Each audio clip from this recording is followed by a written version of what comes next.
Welcome to the On Your Mind podcast, where we believe mental illness can be temporary and transformative. Stay tuned for innovative, effective tools from experts in the field of mental health. Hosted by Timothy J. Hayes, psychologist. This podcast aims to change the narrative around mental illness. Move from a place of fear to a place of hope and solutions. Here on Your Mind.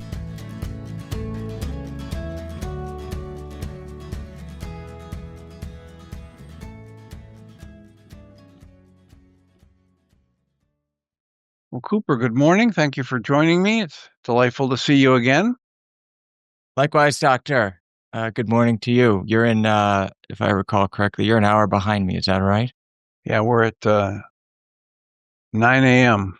in the 9 a.m. hour here in central U.S. Fantastic.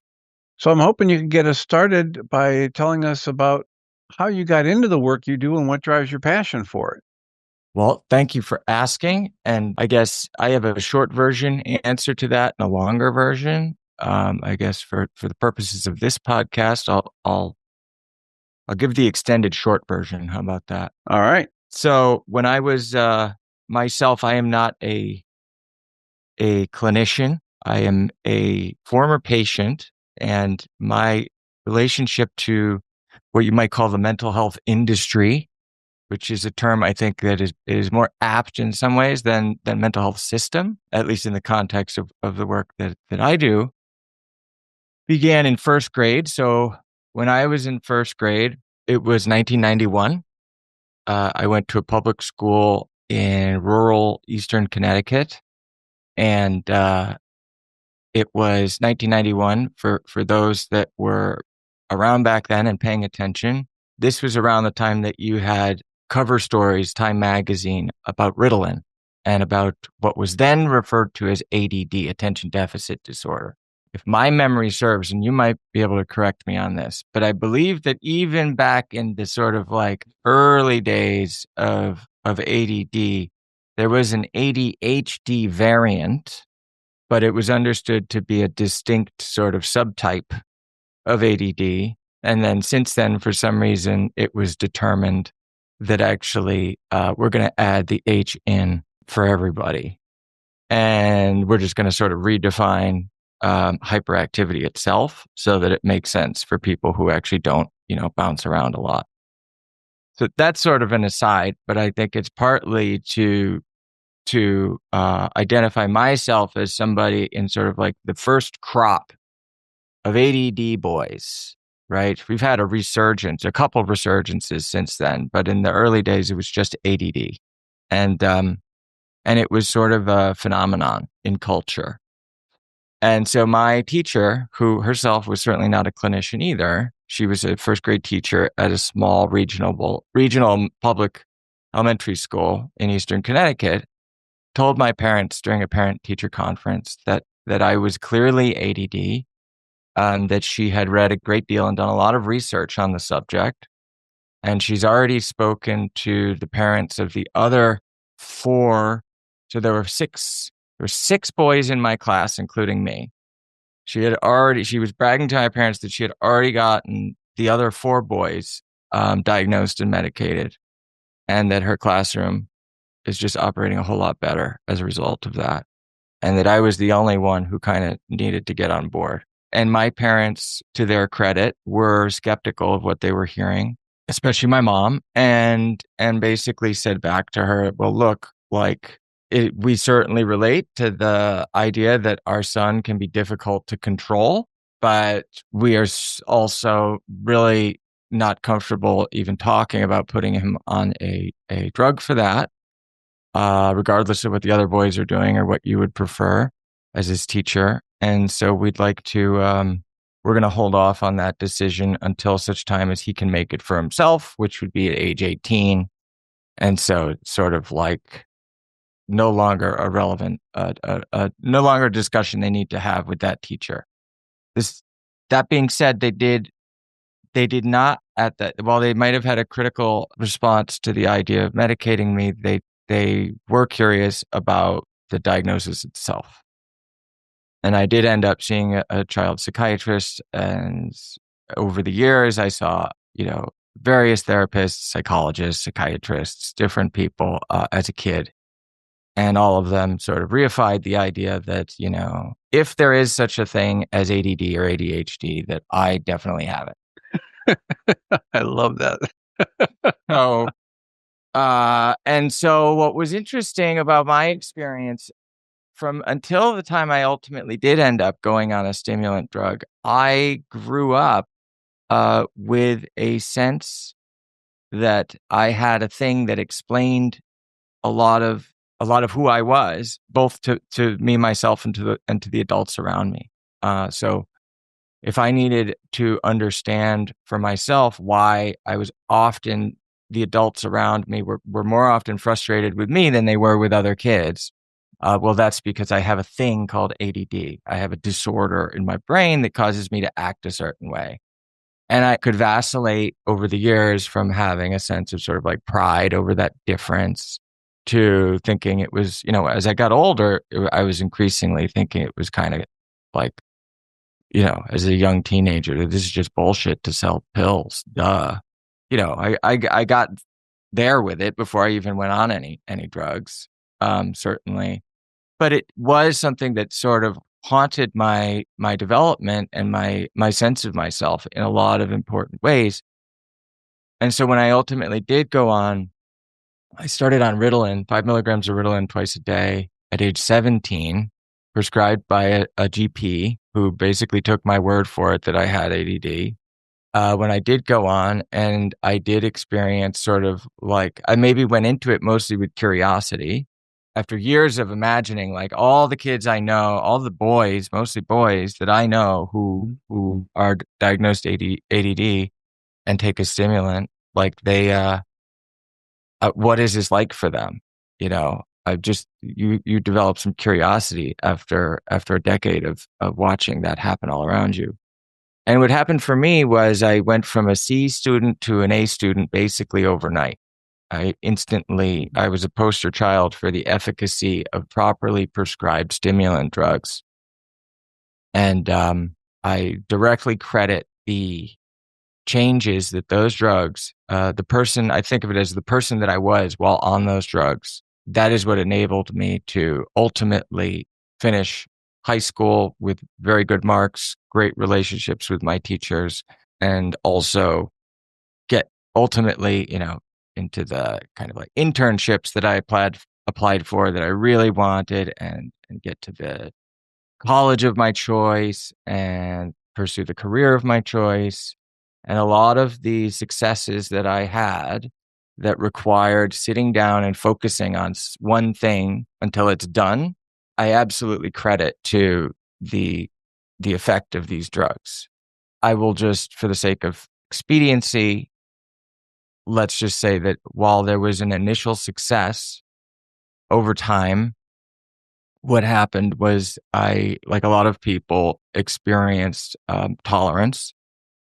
And as I gained tolerance in terms of therapeutic effect of stimulant drugs, and my dosage would be increased, or I would go on different formulations, extended releases, different, you go methylphenidate, mixed amphetamine to dextroamphetamine, jumping around different dosages, extended release, instant release, to sort of like fight the inevitable tolerance increase that was coming, that was causing the therapeutic effect at a given dose to diminish over time, even though the sort of like undesirable, like non-therapeutic effects would not necessarily diminish over time.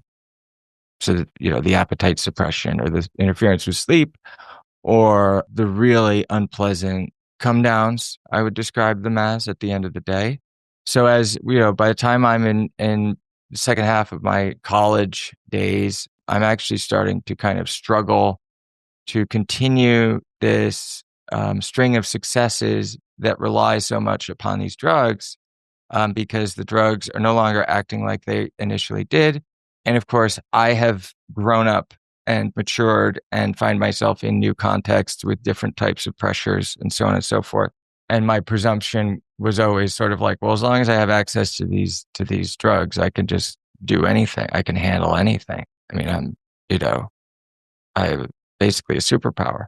Eventually, when you go and you every month, you're going to sit down with a prescriber and at least for a few minutes. And it usually involves like, oh, hey, champ, how's it going? How's everything going? And sometimes you give a perfunctory, fine, everything's good. Or sometimes you actually answer and say, actually, things are tough right now. And at one point, I mentioned that things were tough to my prescriber in such a way that he said, maybe we need to add another tool. Maybe we need to grab another tool out of the toolbox and, increase the sophistication of this cocktail. And so that's when I started on a benzodiazepine, which for me was a lorazepam, which was prescribed initially just for sleep, but then shortly thereafter, PRN or as needed. And then, of course, as needed is a pretty subjective indication. And where I found that I needed it initially was coming down from at the end of the day when I needed to, especially, at this point in my life, my social life is important to me. So I'm firing on all cylinders, sort of academically, on the stimulant, but then at the end of the day, I need to switch gears and be a cool, interesting, relaxed guy. And that can be very difficult as anybody who's come, at the end of the day, you're coming off of this stuff. It can be really unpleasant, especially if you haven't eaten properly or sleep is off or whatever, partying on the weekends and all that kind of thing. Not to mention romantic entanglements, ugly breakups, gossip, social pressure, all that kind of stuff is just compounded when you're in that really sour space at the end of the day, coming down from a stimulant that you're quite used to taking. So increasingly, the benzodiazepine was a helpful tool for me in minimizing the unpleasant edges around being a daily stimulant user. And before long, I found that if I actually was taking them earlier, at more or less dosing it while the stimulant was at its peak effect, that it really took some edges off and actually almost made the stimulant kind of feel as effective as it did earlier on in my experience with stimulants, just because it felt a little bit more smoother and I was less distracted by the unpleasant side effects physiologically, my nervous system being sort of in overdrive. Then I'll just fast forward again. Bouncing between a stimulant and a benzodiazepine is generally not a sustainable approach to let's say life, yeah. Health, functioning. Yeah. Yeah. And yet it's been done before. And, you look at everybody from, you read memoirs of rock stars to, like JFK himself as a president was bouncing between uppers and downers. Like we've had a long history of people, especially, who one might think of as sort of like high performers, not to compare, my workload to that of like the leader of the free world or Mick Jagger or something. But nonetheless, I understand why being able to sort of turn on one's capacities to engage work, to stay focused, to lose your inhibitions a little bit, to relax a bit, being able to modulate those on demand, it is a useful tool. It's bad for you. It's not sustainable. It certainly doesn't force you to actually learn the skills necessary to do it for real. But if you're looking at just pure output and being able to fulfill. Right. And you don't care about the consequences. Yeah, it's the not long-term damage, the addiction, the disruption of relationships. If you don't care about any of that, then yeah, it's a good tool. Which is why famously it's like managers of rock stars, right, who push these things on their clients. They say, "No, man, you got to get out there. I don't care what it takes." Right? This is kind of that's the trope. And in my case, I didn't have him. I was that manager. I was the one saying to myself, "No, like doesn't matter that you're dissipating and are miserable and have lost any sense of sort of like joie de vivre, or you have no more insights coming to you and you're physiologically aging too fast, and none of that matters because But at least you're being productive the way people outside you want you to be productive. Yeah. Yeah, you're winning awards. You're acing job interviews.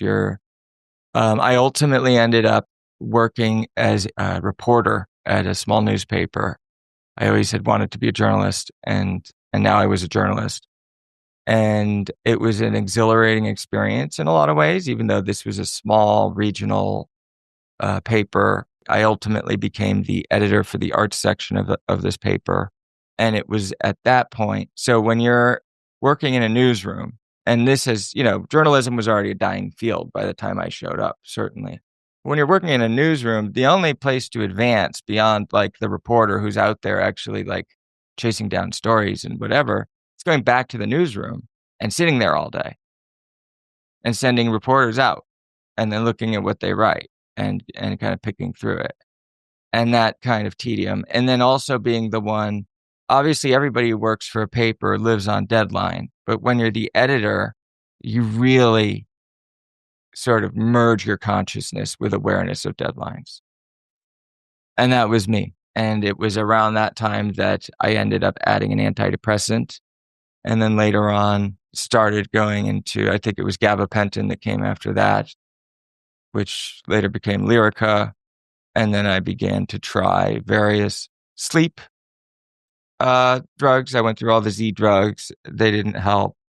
And then ultimately, sort of heavier, dutier stuff like trazodone.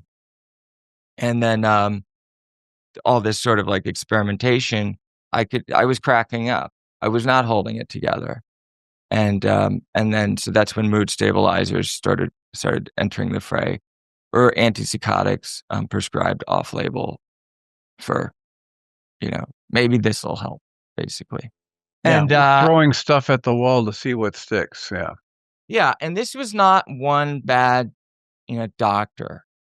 This was the a system. series. This was a series of doctors who were thoughtful, most of whom were not crazy about what was going on here, but who also felt as though they needed to sort of pick up where the last guy left off.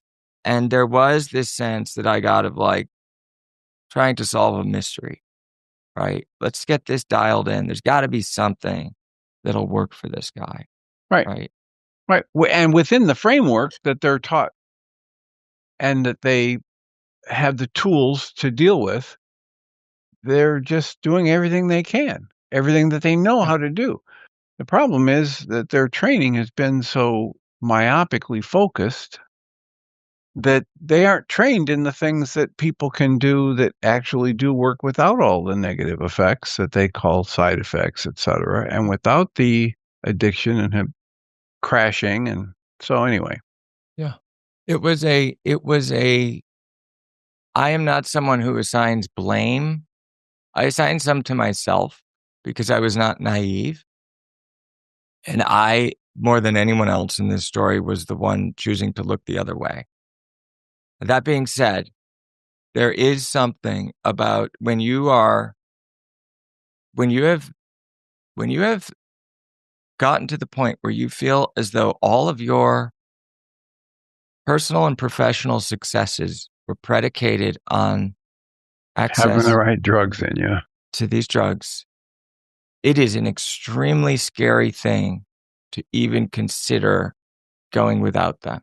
Yeah. Even when you know in your bones, you are certain, and people around you who love you, who you trust, are echoing the fact it doesn't matter what these drugs are doing for you, what they are doing to you is way worse. Even when you know that for a fact, especially you can if you still started generate as a lot adult. of fear. Yeah.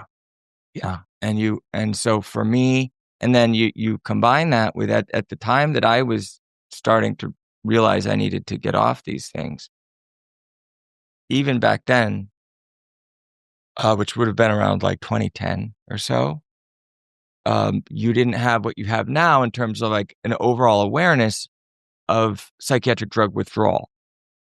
And so a lot of what I was experiencing, both myself and my prescribers were willing to say, well, looks like there's your underlying baseline, mental dysfunction, mental illness. This is why you need the drugs. Yeah. Yeah. This is why, and maybe we just go back and try a different one rather than trying to. And Yeah, that was music to my ears. right, but without the knowledge that this is literally a pattern of symptoms that often accompanies inappropriate withdrawal, then Yeah. that's the conclusion that people came to. The Yeah. fact that there were complicating factors skewing their view and their perception, their motivations were skewed, couldn't cut through that. I mean, at that point in time, there were people like Peter Bregan trying to bang the gong about medication withdrawal, and no one wanted to hear it. Yeah. Nobody did. And things, they changed. They changed slowly, and then started to change quite rapidly. And I think I guess to finish out my story and how it connects to that change is I ultimately decided to come off of everything after I had sort of dissipated to the point that, I was essentially unemployable, and I was not reliable. Around what age are you talking that you reached that conclusion? About 27, 28. Okay. It took a while to actually figure out how to come off fully. And ultimately, the approach that worked was not working closely with a prescriber. It was going to an old school 12-step rehab facility, and for 30 days. And even there, they had a medical director that was like, well, half of these things you're on, you probably should be on. He had no problem with the gabapentin and the Lyrica and the Trazodone. The Trazodone, the Valparex, the what's that other one that I hated? I hated all of them. There was one that just made me so stupid. Whatever. All the unfun ones, right? He wanted to keep me on. The ones that don't, they were all unfun at that point, but the ones that just have no street value, he's like, these are probably good for you. I said, no, man, this is I gotta go all the way off. And so what was incredibly useful for me was I learned over time, while I was there, it was a difficult 30 days, but what it set me up to do afterwards. Imagine I'm there with most people around me are there for opioids and for alcohol. And you're going to 3 AA meetings a day. And so, the fact that I was there for drugs that I was prescribed, taken more or less, not always, but more or less as prescribed, it seemed like a fluke to a lot of the people around me. The reality is what I needed at that time, while it would have been nice to have had somebody who's clinically trained in proper hyperbolic tapering, right, and a sense of when you're dealing with polypharmacy, where to start, which drug do you start with, and all of that stuff that we're only now starting to see clinicians focusing on that kind of work. What I really needed even more than that was what I had there, which was I needed the direct access and regular contact with people who had the experience of hitting some kind of a bottom in their lives and coming back from it, finding ways to reinvent themselves, rediscover their place in the world, renegotiate all their relationships, personal, professional, romantic, etc., and do it in a way that actually works. And that's what AA is supposed to be. And I think when it does what it's supposed to do, which is, as far as I can tell, quite often, that's why AA, if you consider it, I mean, a lot of people don't think of it this way, but AA and all the 12-step groups that have grown out of it represent there's no profit motive. There's no personal glory to be derived by anybody involved with these programs. It's essentially an anarchist organization. There's no hierarchy. It's completely decentralized. Anyone can start a meeting. And all it really is 2 books. You have a big book, and then you have the 12 steps and 12 traditions. And each meeting is essentially about those books, more or less, and what's written in them. And that is how you maintain fidelity to the original model. And as a result, you have, anywhere you go in the world, odds are that you can find your way to a 12-step meeting of some kind. And then certainly since COVID, there's got to be what, a couple 100,000 12-step meetings happening at this moment, any moment in any day on Zoom. So I think that the fact that this thing has spread is a testament to the fact that it works, not because it's enriching anybody. There's no other reason why it's all over the place. It's not subsidized by government.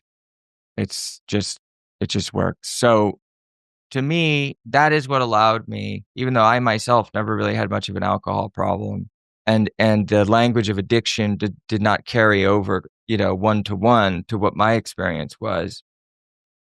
This is what allowed me to, because I was lucky enough to be able to transpose what I heard in those meetings onto my own experience and find mentorship in sponsors who themselves had never once in their lives had a psychiatric drug. We're like hardcore booze bags for the most part, working class guys, 40 years sobriety with all the little slogans, And that it is provided that community and Yeah. support for you to do just what you needed. just what I needed. And where else can you go in the middle of the day on your lunch break, show up and reliably, basically, talk philosophy with a group of strangers? We don't have intellectual salons in our, world today. Not really. Not in person anyway. With the exception of, I spent a lot of my early sobriety, I call it early sobriety, even though it's, again, doesn't quite fit, in Providence, Rhode Island. And, you have Rhode Island School of Design, you have, Brown University there. So there's a lot of professors and students and more sort of like high-minded intellectuals, but then you also have a very strong kind of working class New England, community there as well. And so those meetings were very kind of ideal for me because they straddled the sort of intellectual world where you would be able to have these sort of like wide-ranging discussions and sort of pull in laterally things that aren't necessarily totally germane to the 12 steps or whatever into meetings, because you have anthropology professors there and whatnot. And then at the same time, you have like, old school Southern New England working class guys who are just, I don't know about all that, but all I know is if you put the plug in the jug and you shut up and sit down, you're going to be all right, kid. That kind of a thing, which you need that too, right? Yeah. You need both. And I never needed to put the plug in the jug, but for me, it meant, stop thinking of yourself in terms of a problem that needs to be solved, sort of scientifically, right? To stop, don't go anywhere near, psychology today. That there's no, this idea that we are like, that there's like this cutting edge research and we are unlocking the mysteries of the mind. Maybe, but it strikes me that the human race was doing pretty okay before even, Freud in Vienna and, like we were doing all right. We had structures for managing things that, we might now call mental illness, but back then we had other ways of thinking about. And so the idea now that one out of 4 American adults is currently on a psychiatric drug of one kind or another. It's 1 out of 3 teenagers, I believe. CDC numbers from a few years ago. 1 out of 10 kids. And that strikes me as, you could explain some of that just because of the overwhelm of our technological environment and how distanced we are from the environments for which we evolved to thrive in. Like, that's a real thing that should be accounted for. And I don't necessarily blame people for using unnatural means to adapt to unnatural conditions.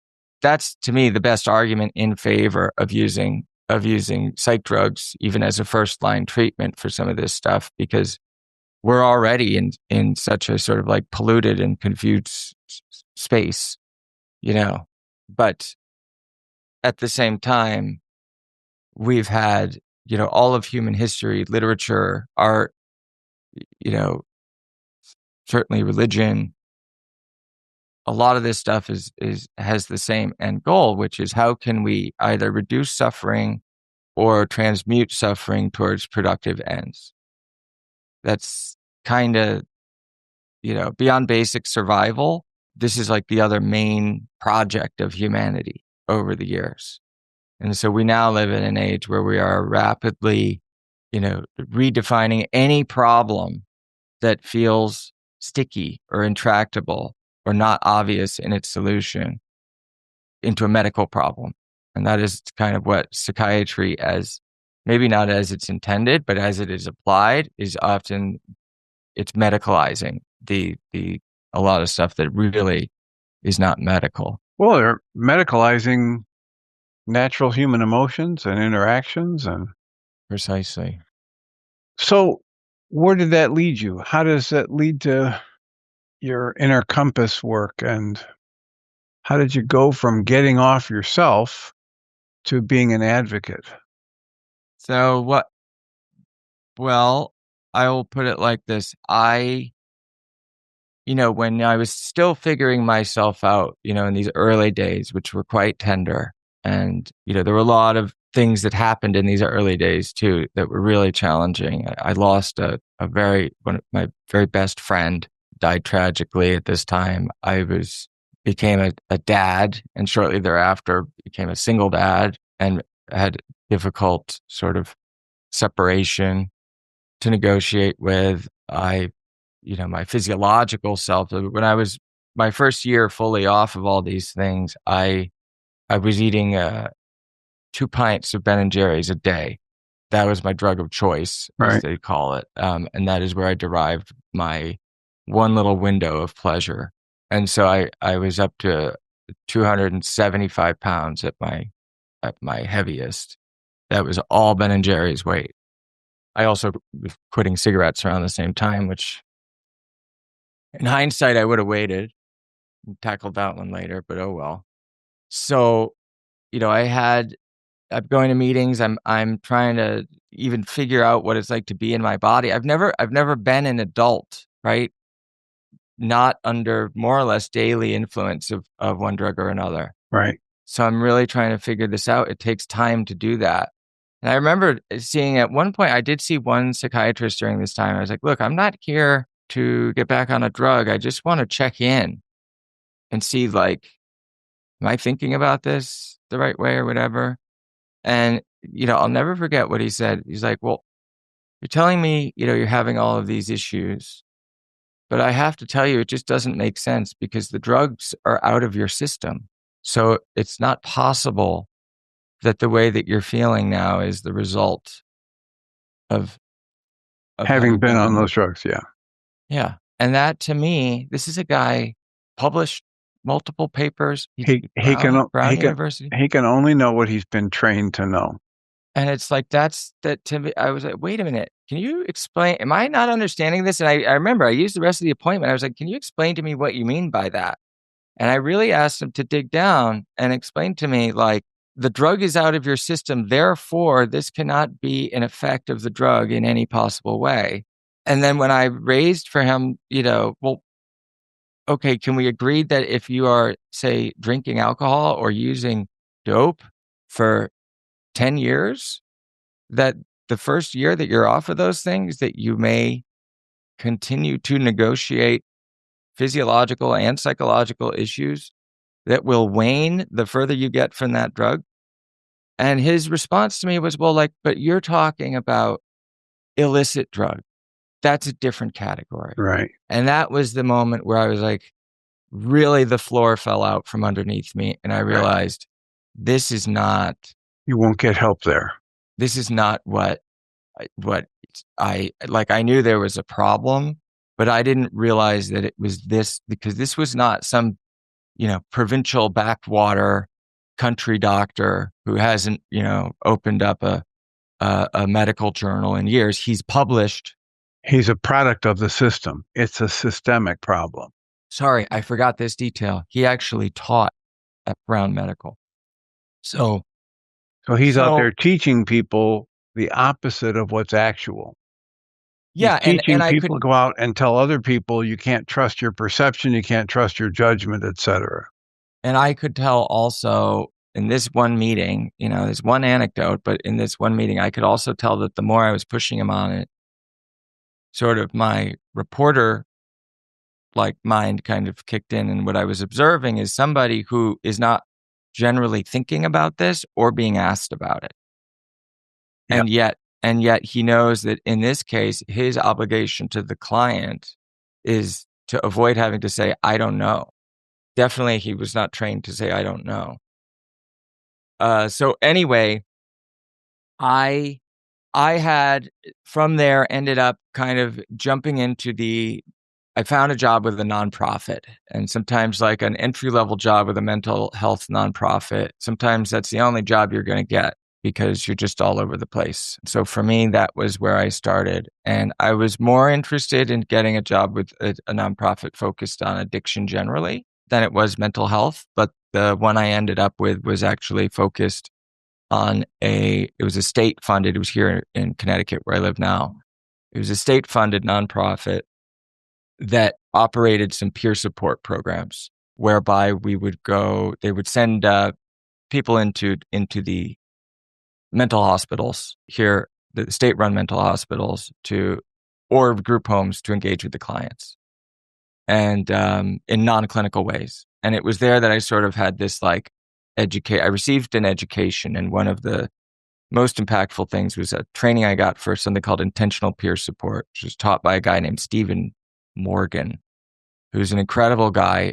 He's a really great writer. I highly commend to your audience reading anything he's written. I think his website is stephenmorganjr.com.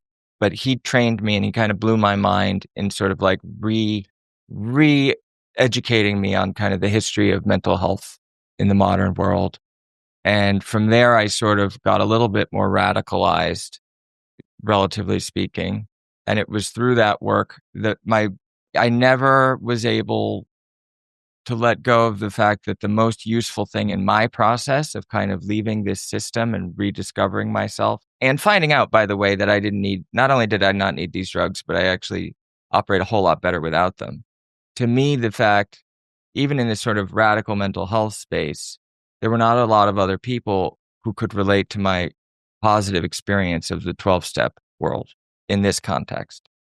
So it became sort of an obsession of mine to figure out how can we figure out a model for people, a mutual aid model for people to share their experience, strength, and hope with one another who are either just taking psych drugs or not taking it, or otherwise just like dealing with stuff that falls into the bucket of what we call mental illness, right? Or specifically for people who are in the process of trying to come off of them.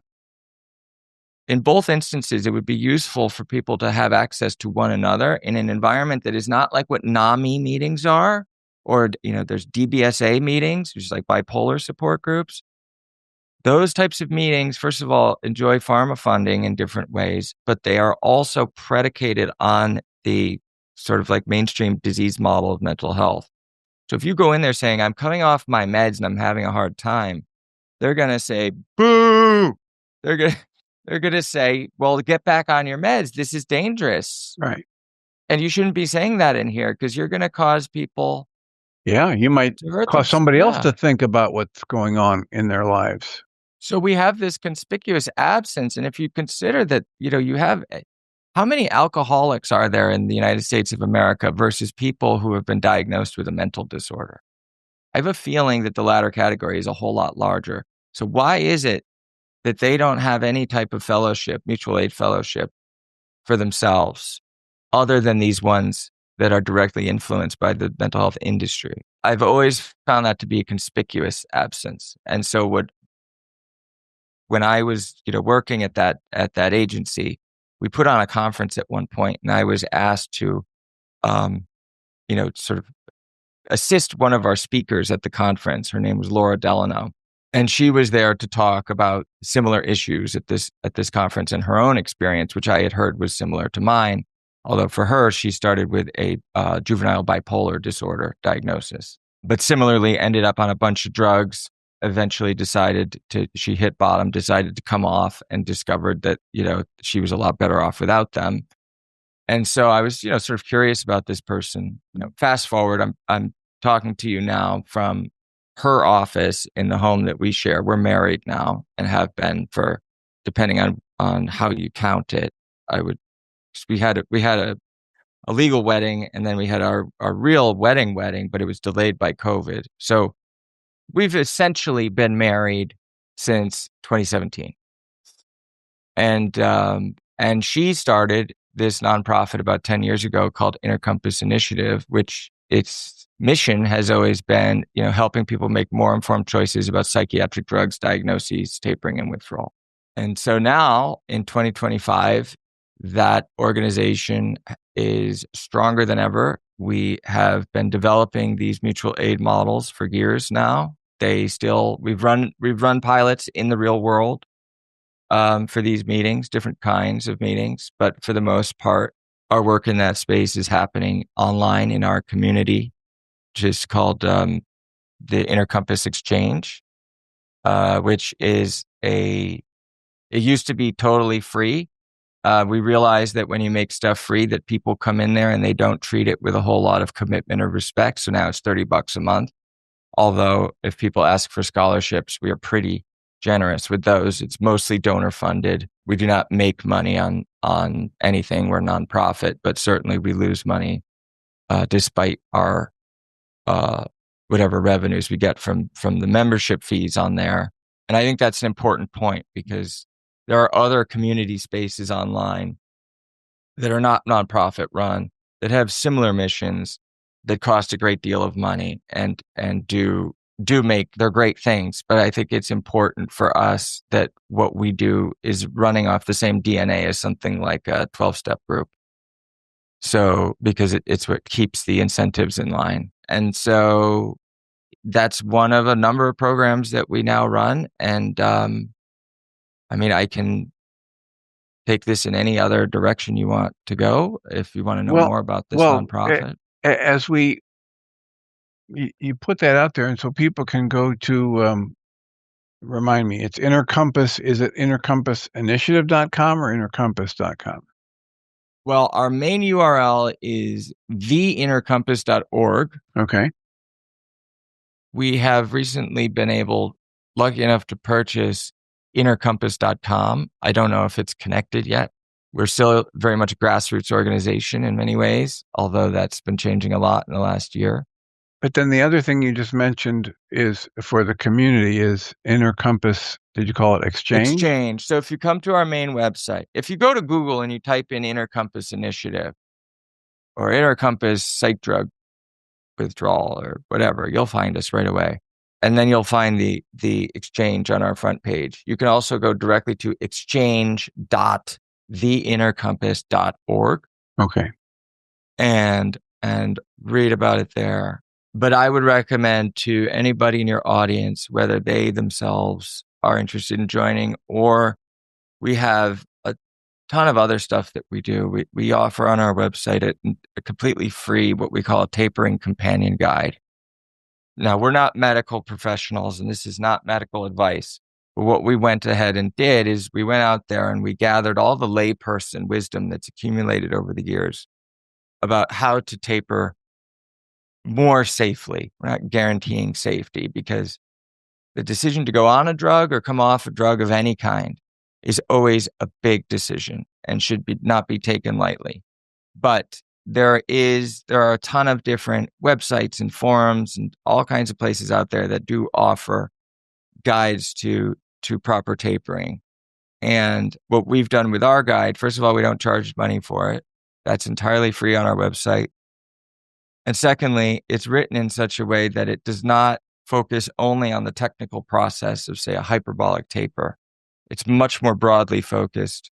And in fact, it has two parts. And the first part is the preparation part, which is entirely about examining your relationship to the drugs, really thinking through, is this the right time? Is this the right thing for me? What does my support system look like? So on and so forth. We really walk people through the process of thinking it through fully. Excellent. Before we even get to the part where we actually say when people are tapering, this is generally how they approach step 1, step 2, step 3. So we've got that. We have a ton of information about the drugs. All of our information about the different drugs comes directly from the FDA, the drug fact sheets from the manufacturers, or the trials, the FDA trials upon which the drugs were approved. We don't include information from post-market analyses of that's beyond the scope of where we're drawing our info from. It's purposefully very narrowly looking at, this is what the manufacturers say about the drugs, and this is what the manufacturers and the FDA have used as the basis for bringing these drugs to market. Because we think that that information alone should be all people need to make an informed decision about whether or not they want to take these drugs. Yeah, and the more information you get like that, the closer you get to truly informed consent. That's right, which you'll never get all the way there. It's important to say that. Some people who criticize the work that we do say, like, well, you want informed consent, but come on, it would take, I've spent, 8 years in medical school, whatever. I still don't fully know everything there is to know. So how do you expect me to, get that to my patients? And to which we say, well, no, of course you can't get fully there. But there's a lot of room between what generally happens now and some unattainable idea. Yeah, exactly. And a lot of it does have to do, it's not all about prescribers, right? It's about also educating family members and patients themselves and teachers and guidance counselors, therapists, psychologists, people who refer out to psychiatry. Everybody needs to have a pretty strong working knowledge of the basis for which these drugs were brought to market. And certainly also, where did these diagnoses come from? Yeah.